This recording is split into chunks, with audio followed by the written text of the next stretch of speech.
আসসালামু আলাইকুম প্রিয় অডিয়েন্স, আবারও নতুন একটি ভিডিওতে আপনাদেরকে নিয়ে চলে আসলাম। আজকে নতুন কোনো এলাকার সাথে পরিচয় করাবো না। আজ আমাদের সমাজের কিছু বাস্তব চিত্র তুলে ধরব। তা আসুন শুরু করি। আপনি যখনই ভিতরে স্বপ্ন একটা লালন করবেন বা কোনো একটা কাজ করার ট্রাই করবেন, চেষ্টা করবেন, তখনই দেখবেন আমাদের সমাজে প্রচলিত আছে কিছু মানুষ আপনার সমালোচনা করা স্টার্ট করবে।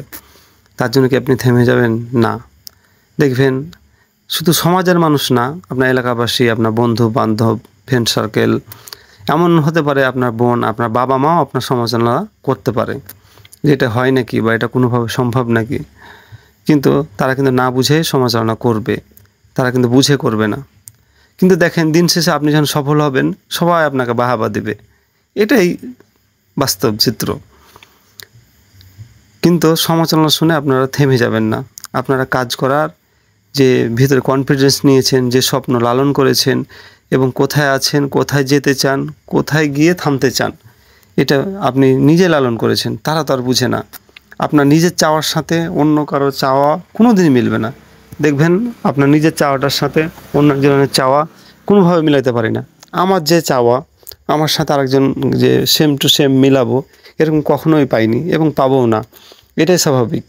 আপনার মন কি বলছে, আপনি কি অ্যাচিভমেন্ট নিয়ে আসতে চান, একান্ত আপনার মতন করে কেউ বুঝবে না।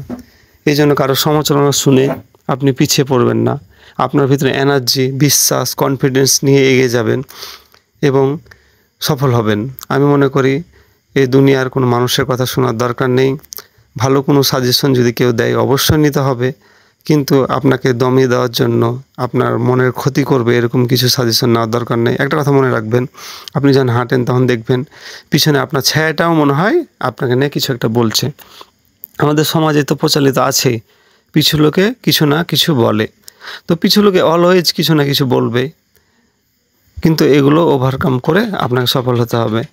একটা কথা মনে রাখবেন, সফল কিন্তু সবাই হয় না, কাজ কিন্তু সবাই করে, কিন্তু সফল সবাই হয় না। সফল সেই হয় যার ভিতরে সে এনার্জি, কনফিডেন্স এবং সকল চোখ লজ্জা দূর করে কাজটা কন্টিনিউ করে যায় এবং সে শেষ পর্যায়ে একদম মানে সর্বোচ্চ পর্যায় পর্যন্ত যেতে পারে। তা আমি মনে করি আমাদের ভেঙে পড়লে চলবে না। সবসময় অনেস্ট এবং বিশ্বাস নিয়ে কাজ করতে হবে। সেটা যেই কাজই হোক না কেন, যে সেক্টরে হোক না কেন, যে কোনো সেক্টরে সর্বোচ্চ পর্যায়ে গেলেই আপনাকে মানুষ চিনবে, এটাই স্বাভাবিক।